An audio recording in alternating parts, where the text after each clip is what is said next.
kandi hari ibyo yabwiye abera ko azogaruka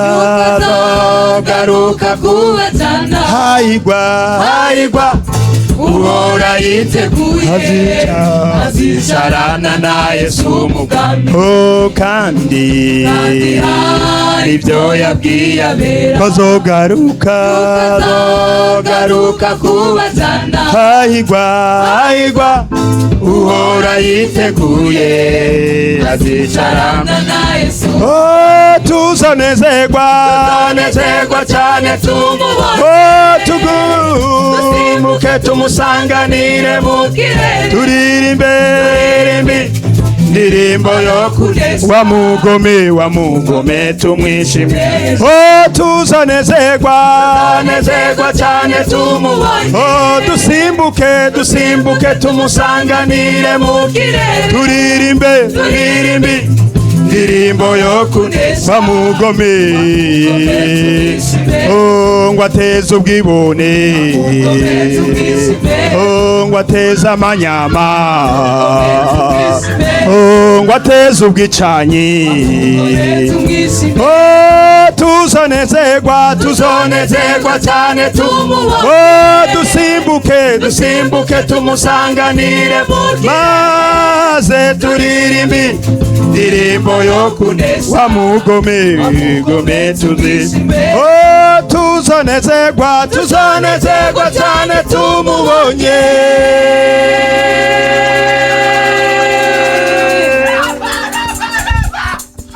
Hallelujah. No me seguirbo. Tora saka. Desida. Tora ida. Ekida. Serebo. Tuzonezerwa mana tukubonye. Nous serons contents quand nous te verrons. Tuzonezerwa Yesu. Nous serons très contents, Jésus. Tuzoririmba indirimbo yo kuneza. Nous allons chanter le chant de victoire. Umuntu wese agira ubuntu n'Imana kuba kuri uyu musozi. Que toute personne qui a eu la grâce d'être dans ta maison, uzomuhe kuba muri iyi minsi que tu lui donnes dans ces jours, que tu lui donnes la joie d'être avec toi. Au nom de Jésus. Amen. Alléluia. Yesu nashimwe. Que Jésus soit loué. Ego dusangiye amajambo y'Imana. Nous allons partager la parole de Dieu. Umwanya muto wa dusenga Imana. Dans un peu de temps et puis on va prier. Ubutumwa bwiza bwa Yesu bwanditswe na Yohana. Dans l'évangile de Jésus selon Jean. 14. Chapitre 12. Chapitre 14. N'amajambo dusanzwe tumenyereye. C'est des paroles qu'on connaît déjà.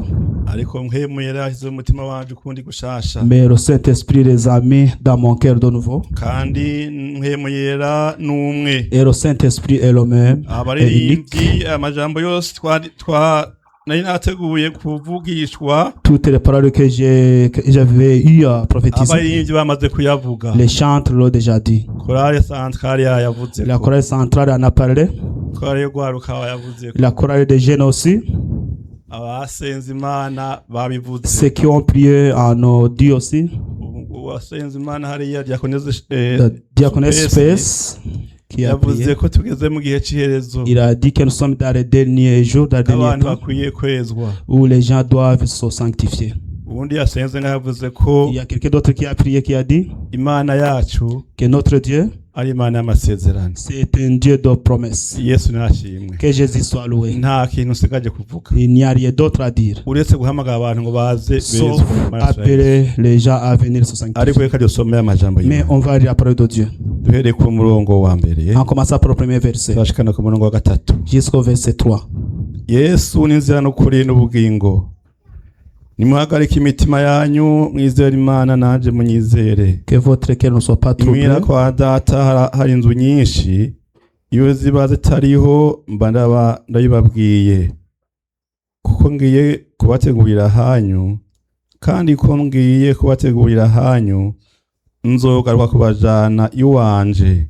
ngaho wundi namwe mube ariho muba. Imana ishimwe. Amen.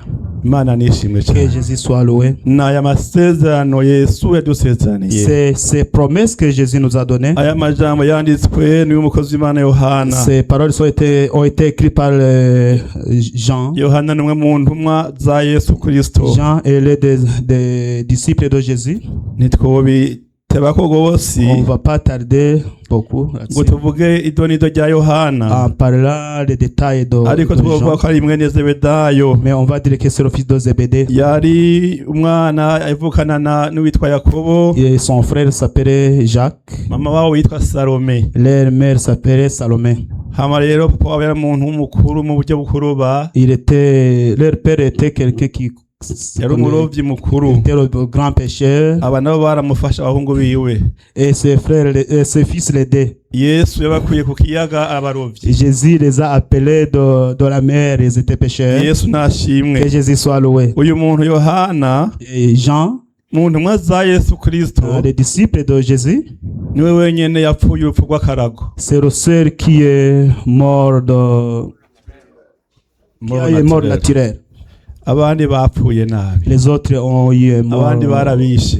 Ils les ont tués. Bamwe babaciye imitwe. Il y en a qui ont été égorgés, qui ont Abandi été coupés baba les têtes. bacuramye. Les autres les ont crucifiés à l'envers. Ariko Yohana wewe Mais Jean, yasaziye muri Efeso, arasaza nk'uko abandi bose il est mort basaza à bagataha. Éphèse comme les autres. Niwe yanditse aya majambo C'est lui qui y'Imana. a écrit ces paroles de Dieu. Ijambo mfise uno munsi rivuga ngo La iki? parole que j'ai aujourd'hui, Nimuhagarike imitima. que vos cœurs ne soient pas troublés. Yesu nashimwe. Que Jésus soit loué. Kandi iri jambo ryavuzwe n'umwami Yesu. C'est la parole qui a été dite par le Seigneur Jésus-Christ. Si umuntu asanzwe yarivuze. C'est pas n'importe qui l'a dit. Ni Yesu yavuze iri jambo ngo ntimuhagarike C'est Jésus qui a dit que vos cœurs ne soient pas troublés. Muri iyi minsi y'iherezo Dans ces derniers jours, hari ibituma abantu bahagarika il y a imitima. beaucoup de choses qui fassent que les cœurs soient Birahari ibituma troublés. abantu bahagarika Il y en imitima. a beaucoup qui fassent que les cœurs soient Ariko iri troublés. jambo nkuzanira kino Mais gitondo, la parole que je t'amène ce matin, ntuhagarike umutima, que ton cœur ne soit troublé. wizere. Crois, Yesu yavuze ngo muhira kwa Jésus data a dit chez mon Père, hari amazu il menshi, y a beaucoup de maisons. iyaba atahari S'il n'y en avait pas, mba ndayibabwiye, je vous dirai, ngiye kubategurira je ahantu vais préparer vos places. ikindi gihe Et un autre moment, nzogaruka kubajana. je reviendrai vous prendre. Imana Que ishimwe. Dieu soit loué. Ni intumbero y'agakiza C'est ça kacu. l'objectif de notre Nta salut. kindi cyatuzanye muri ibi Il n'y a bintu. rien d'autre qui nous a amenés dans le Nukuzoja salut. mu ijuru. C'est pour aller au Yesu ciel. Que nashimwe. Jésus soit loué. Nukuzoja mu C'est ijuru. pour aller au ciel. Iyi migisha twumva Les bénédictions qu'on entend, ni iy'abantu bose. c'est pour tout le monde. Imana ihaye abantu bose bariho. Dieu a donné les bénédictions à toutes Abantu les bose personnes. bafise umugisha. Toute personne a une bénédiction. Kandi Imana yarawutanze. Et Dieu l'a donné. Imana Que ishimwe. Dieu soit loué. Ariko ikintu gikomeye Mais ce qui cyatumye est très important, Yesu aza mu isi qui a fait que Jésus ni ukugira vienne ngo sur terre, azotujane mu c'est ijuru. pour nous amener au ciel. Imana yacu Que nishimwe. notre Dieu soit loué. Azotujane kuruhuka. Qu'il nous amène à nous reposer. umuntu wo muri iyi si Cette fatigue de la terre. azotujane kubana nawe. Qu'il nous amène à vivre avec Imyaka lui n'imyaka. éternellement. Yesu nashimwe. Que Jésus soit loué. Niho yandika aya majambo rero. C'est pour ça qu'il a écrit ces ngo paroles. nimuhagarike Que imitima vos yanyu. cœurs ne soient pas troublés. Nimuhagarike imitima Que vos yanyu. cœurs ne soient pas troublés. Bene data muri ngaha. Frères et sœurs qui est Nimuhagarike ici, umutima wawe. que ton cœur ne soit Hari pas ibintu troublé. byinshi imbere yawe. Il y a beaucoup de choses devant Ubona toi biteye ubwoba. qui t'aura peur. Uhagarike umutima. Que ton cœur ne soit pas troublé. Wizere Imana. Crois en Dieu. Wizere Imana. Crois en Dieu. Umunsi umwe Yesu azoza. Un jour Jésus viendra. Azoza kudutwara. Il viendra nous prendre. Azoza gutwara Il ishengero. viendra prendre son église. Azojana umuntu yejeje. Il amènera quelqu'un qui est Azojana saint. umuntu atunganye. Il amènera quelqu'un qui est saint. Il y a un chantre qui a dit, Si ugupfa kujana Yesu. Jésus n'amènera pas n'importe comment. Azorobanura. Il va choisir. Yesu azorobanura. Jésus choisira. Imana idufashe. Que Dieu nous aide. Muri ibi bihe turiko turigishwa. Dans ces jours qu'on est d'être en train pour préparer nos vies, Umuntu wese yitegure. que toute personne se prépare Uzosanganira Yesu. d'accueillir Jésus. Imana Que nishimwe. Dieu soit loué. Niho yandika aya majambo rero C'est pour Yohana. ça qu'il a écrit ces paroles.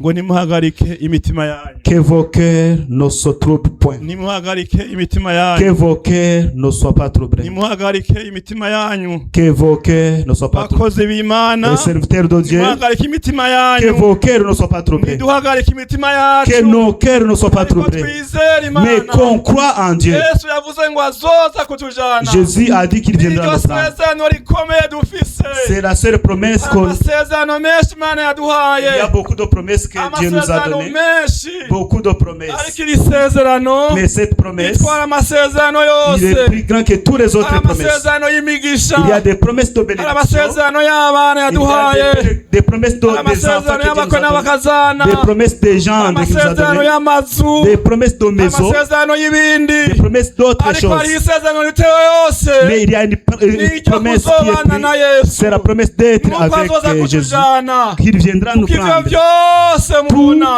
Tout ce que vous voyez, Ivyo vyose mubona dufise. tout ce que vous voyez que nous avons, nta kintu na kimwe tuzojana. il n'y a rien qu'on va apporter. ishimwe cane. Que Dieu soit loué. N'aya majambo y'Imana C'est ces paroles de Dieu. wandikiye Abaheburayo Celui qui a écrit aux Hébreux, yavuze ngo ugiraze il a dit celui qui vient, azoza il viendra, il ntazoteba. ne tardera pas. Ugiraze ni Kristo Celui qui viendra, c'est Christ. Il viendra ntazoteba. et il ne Ni tardera pas. message ndakuzaniye. C'est le message que je t'apporte. Witegurize yuko Que tu sois au courant que Jésus viendra et il ne tardera nta pas. kintu kizomubuza kuza. Il n'y a rien qui l'empêchera de Kubona venir. ataraza, S'il n'est pas encore igihe venu, kiwe kitaragera. c'est son temps qui n'est pas encore Ariko venu. umunsi umwe azoza. Mais un jour il viendra. Umunsi umwe azoza. Un jour il viendra. Isaha ntaza azoza. L'heure que je connais pas, il viendra. Le jour que je connais pas, il viendra. Le temps que je connais pas, il viendra. Imana ishimwe. Que Dieu soit loué. Kandi azoza kuruhura. Il viendra nous donner du repos. Il reposera nos cœurs. Il reposera les gens qui sont fatigués. Il reposera les gens qui sont dans le malheur. Il n'y a rien d'autre qui l'amènera. Donner du repos à son épouse qui a des douleurs sur terre. Que Dieu soit loué. Si tu es dans la... Si tu as des problèmes, si tu es fatigué, que ton cœur ne soit pas troublé. Crois en Dieu. Et que tu crois aussi à Jésus. Que Dieu soit loué. Que Dieu soit loué. Paulo yandikira ishengero ryo muri Tesalonike. Paul a écrit à l'église de Thessalonique. On va lire. Chete Paulo yandikira ishengero ryo muri Tesalonike. L'épître de Paul aux Thessaloniciens. Chete ca mbere. Le premier épître. Turasoma mu Bangusi igice ca kane. On va lire vite le chapitre 4. Uriya murongo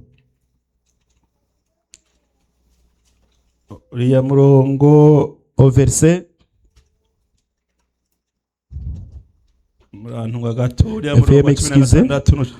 au verset 16 et 17.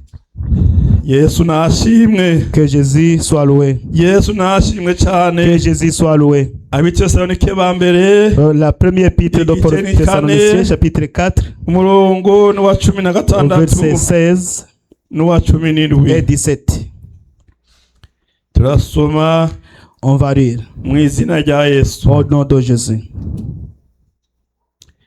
Verset 16, il est écrit.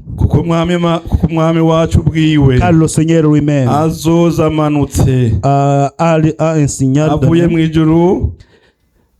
un signal donné à Arvadena. Au son de la trompette de Dieu descendira du ciel.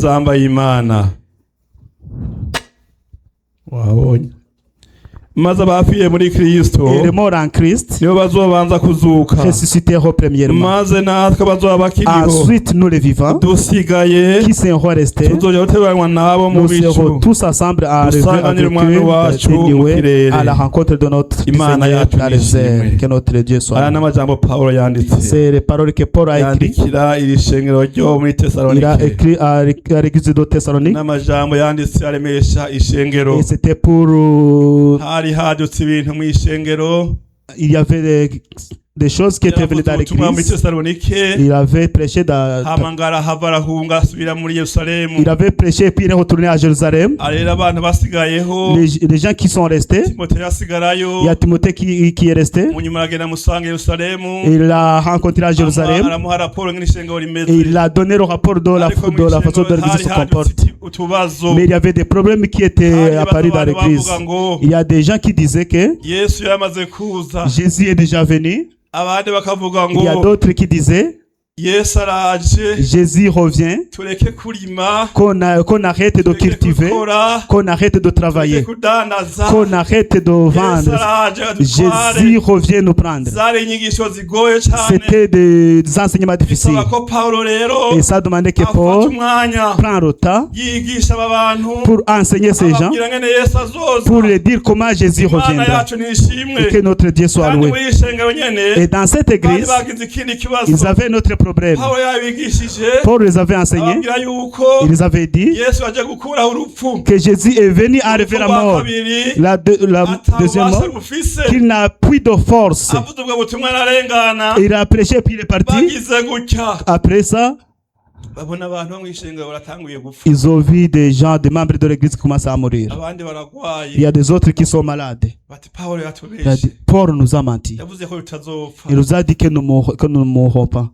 Ariko bari bavyumvise nabi. Mais il les avait mal compris. Abantu b'Imana barapfa. Et les gens, les enfants de Dieu meurent. Yesu nashimwe. Que Dieu soit loué. Yesu nashimwe cyane. Que Jésus soit loué. Abantu b'Imana barapfa. Les enfants de Dieu Ariko ntibapfa meurent, nk'abandi bantu. mais ne meurent pas comme les autres. Bapfa n'isezerano Yesu Ils yavuze. meurent avec la promesse que Jésus a donnée. Je reviendrai vous Imana yacu prendre. nishimwe. Que notre Dieu soit loué. Amaze kwandika amajambo rero. Après avoir écrit ces paroles, akababwira ngene umwami wacu Yesu azoza. il les a dit comment Jésus reviendra. Ndakwibutse ngene umwami wacu azoza. Je vais te rappeler comment Jésus Ngene Yesu reviendra. azomanuka. Comment Jésus descendra. Ngo hazovuga inzamba Il y a une y'Imana. trompette qui va sonner, trompette de Inzamba Dieu. y'Imana mbe mu ivyo ari vyo. La trompette de Dieu, est-ce que vous Si Imana comprenez? izoyivuza. C'est pas Dieu qui va le faire sonner. azoyivuza. Il- Ariko ni inzamba y'Imana. C'est la trompette de Dieu.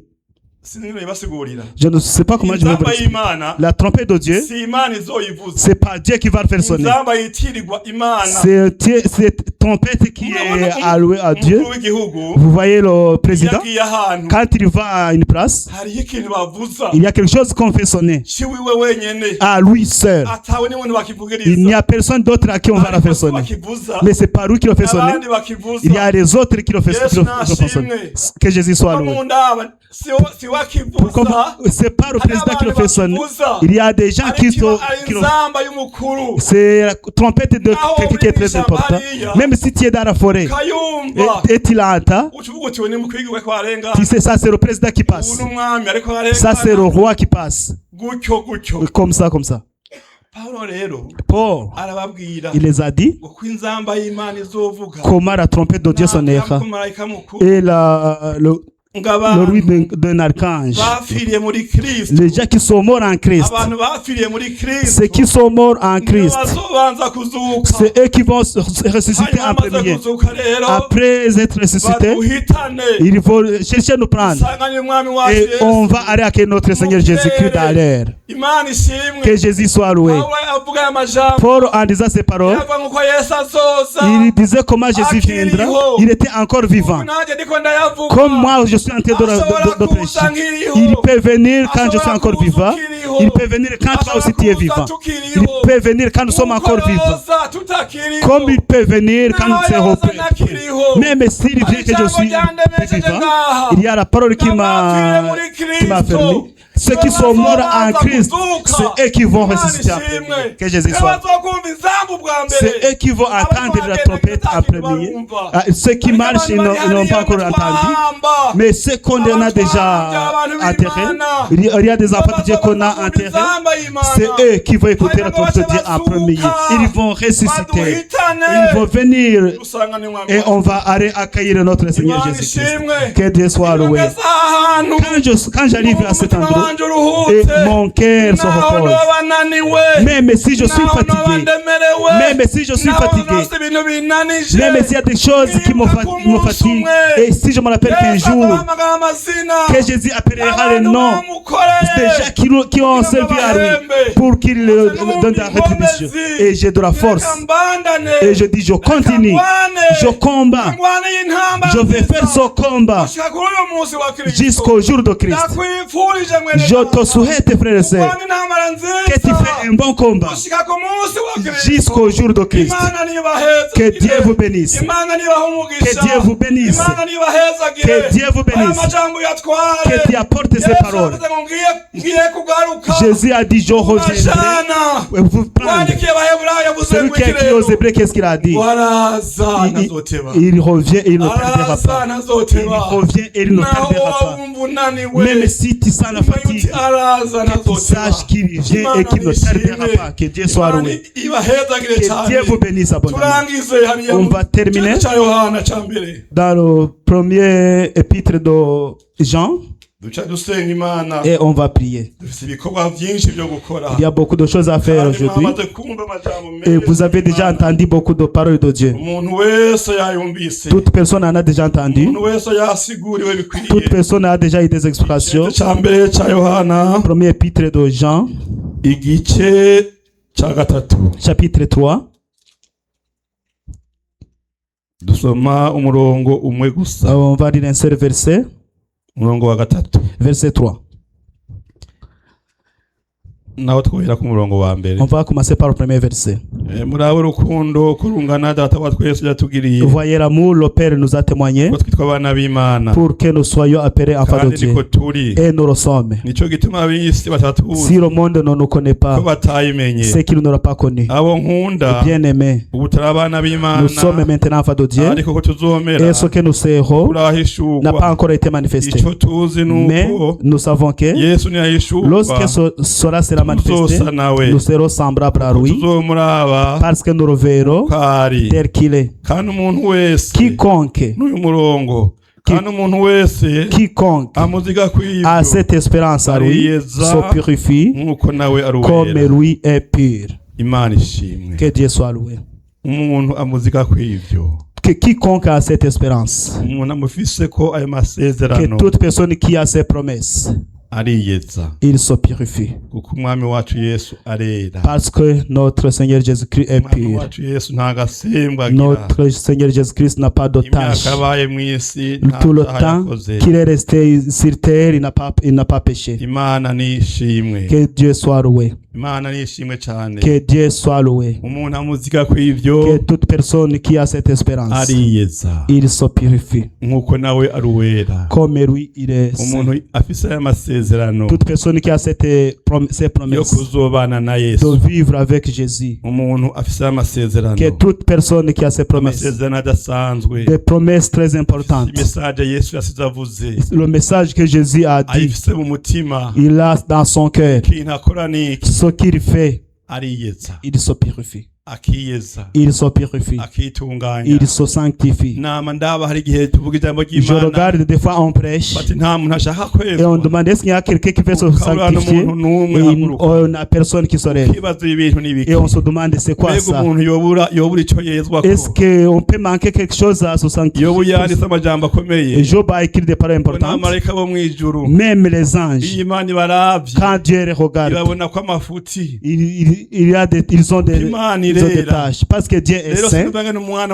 Je ne comprends pas comment être humain qui marche dans ce que nous voyons, dans cette terre que nous voyons, qui entend ce que nous entendons avec nos oreilles, qui regarde, qui voit ce qu'on voit.